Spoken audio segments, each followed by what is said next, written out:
Hello everybody and welcome back to my channel. So today I'm going to be doing my favourite books of 2016. 2016 hasn't been the best reading year for me. I've read about 50 books in total, but I've been so busy with uni and dance and work this year that I've really struggled to keep up with my reading, but hopefully that will all be resolved in 2017 and I'm really looking forward to having a really good reading year. 2016 was the year that I started my YouTube channel and I can't be happier that I made that decision all the way back in April, and I can't believe that it's almost been a year since I've actually had this channel. But for now, let's get stuck into my favourite books of the year. These books aren't in any particular order, they're just all the books that I loved the most in the year of 2016. If you're wondering why there's no short story collections in this, I made a separate video all about my favourite short story collections. I will leave a link below and one of the cards up there if you want to go and click on that now or watch it after this video. So the first book that I want to mention is The Dinner by Herman Koch. I don't think this would be on many people's favourite books of the year. It doesn't tend to get that good reviews, but I think it's absolutely fantastic. This is solely about 4 people having a dinner at a very fancy restaurant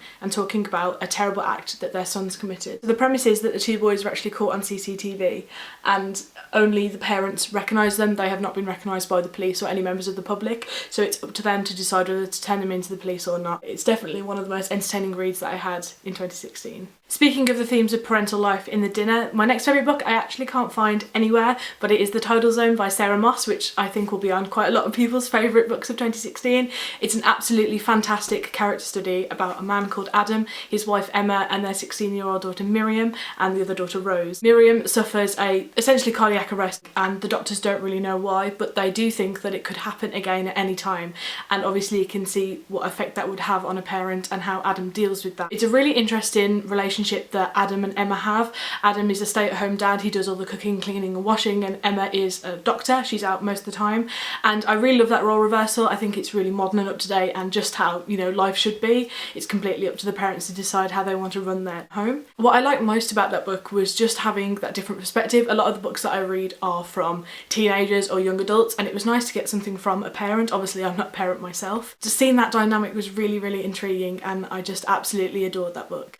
Talking about seeing things from different perspectives, one of the books that I absolutely loved this year was Tampa by Alyssa Newting. I didn't expect this to be on my 2016 list, but as I was looking back through all the books that I'd read, this really stuck out to me, set from the perspective of the woman teacher. She also does have a husband, but she has an obsession with 14, 15-year-old boys.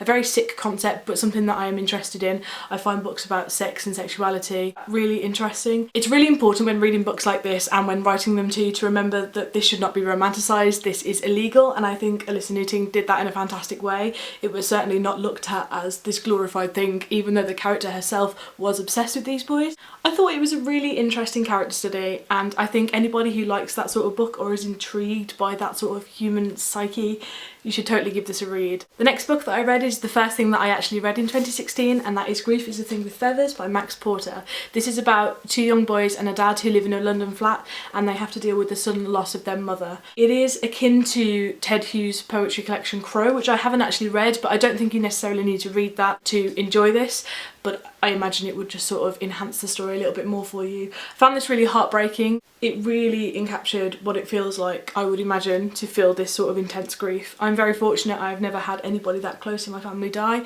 so on that level I couldn't necessarily relate, but the fact that it is in my favourite books of the year does show how well it presents the theme of grief. So I think Max Porter is a fantastic author and I can't wait to see what he does next. My next favourite book of the year was a non-fiction book, and that was Girls Will Be Girls by Emma O'Toole, dressing up, playing parts and daring to act differently. I was a little bit hesitant to include this in my favourite books of the year, purely because this is the first sort of feminism, gender identity book that I'd read, and you always want to be a bit careful just because in case it's the first one you think it's that good and then you go on to read many more and you don't enjoy it as much. But for now, I thought this was absolutely fantastic. I actually ended up using this a great deal in my final assignment at university this year, and it was for Judith Butler and an Irish Young comparison.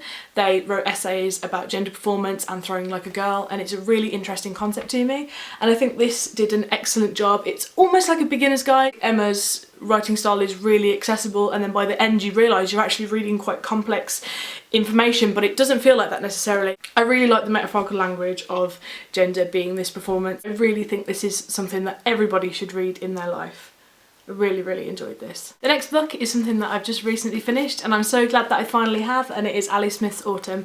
I don't think there's much of a surprise that this is in my favourite books of the year. I absolutely love Ali Smith's work. I'm going to read you the blurb for this because I think it's the best way to describe this book. So it says, Daniel is a century old. Elizabeth, born in 1984, has her eye on the future. The United Kingdom is in pieces, divided by a historic once-in-a-generation summer. Love is won, love is lost. Hope is hand in hand with hopelessness. The seasons roll around, as ever. Here comes autumn. So this is set directly in the present day, 2016 in the UK, and it deals a lot with Brexit. I love that she's not afraid to set her books in such a modern time. That does date books, of course that happens, but I love that she's not afraid to, and I really respect her for that, and I think it's really important to capture those emotions. I thought this was fantastic. I love the dynamic between Daniel and Elizabeth. I think she's a fantastic writer, and yeah, I think this is definitely one of her best. My next favourite book of the year was Janet Ellis's The Butcher's Hook, which again I think will be in quite a lot of people's favourite books of the year. This was an absolutely fantastic historical fiction. This is set in 1763, I believe, in Georgian London, and it follows a young girl called Anne dealing with her life, and it's quite gross and intense in places, and she falls in love with the butcher's son. Anne to me is not necessarily a very likeable character, but I really enjoy reading stories where the perspective is from somebody that I don't necessarily like. I always find that quite interesting. I really would recommend this to anybody. My next favourite book of the year is actually a poetry collection, and this is Kate Tempest's Hold Your Own. This is the first proper poetry collection that I've read in a very long time, and I absolutely loved it. Kate Tempest is a fabulous beat poet and performance poet, and I really love her work, so I'm so glad that I finally sat down and read one of her collections. Jean over at Jean Bookish Thoughts recommended me this, and she's since sent me 2 more from Pam McMillan to read, so I'm really looking forward to those. My favourite section in this is the childhood section. I always love hearing coming of age stories, especially from girls' perspectives of being bullied and growing up. There's a few poems in this collection that really stuck with me. I feel like this is a really accessible collection, and if you're looking to get back into poetry, I would really recommend it, and if you like poetry anyway, you need to read this. Like, you have to read this, it's so good. It's so good. Buy it. My next favourite book of the year, again, is something that I didn't think would be in my favourite books of the year, but looking back over the books that I had read, it's one that's really stuck with me. I only read this actually 2 weeks ago, but it's really stuck with me, and it is Bird Box by Josh Mallenham. Again, I'm going to read you the blurb to this because I think it describes it in the best way possible. Most people dismissed the reports on the news, but they became too frequent, they became too real, and soon it was happening to people we knew. Then the internet died, the televisions and radios went silent, the phones stopped ringing, and we couldn't look outside anymore.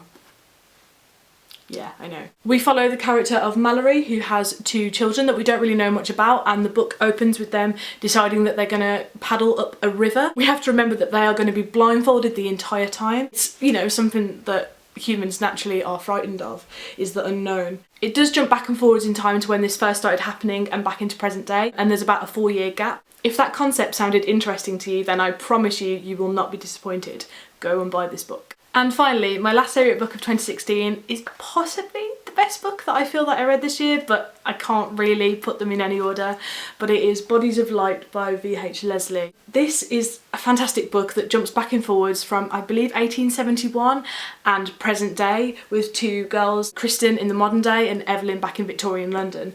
And it is about this water hospital that you can see here. Back in 1871, Evelyn has been put inside this hydrotherapy unit, and I believe it is called Wakewater House. And it is a place where you go if they feel you're mentally ill, and they try and cure you with water healing. Present day has been turned into flats, and this character of Kristen has started living there, and she notices that water is starting to appear in places and it drips through the walls, and then she starts seeing a lady down by the Thames, and the 2 stories become one, and it is so brilliant and creepy and really terrifying but magical. There is so much in here about sexuality and homosexuality, and I just absolutely loved it. I love books about water. That sounds so strange. So if you have any recommendations, books about water or water torture or water therapy, I absolutely love them. So that's why I think it might be my favourite book of the year. And that concludes my favourite books of the year. I hope you all enjoyed those. Please leave me any comments below if you've got anything to say about those books. I hope you all have a really lovely week and a very happy new year, and I'll see you in my next video. Bye!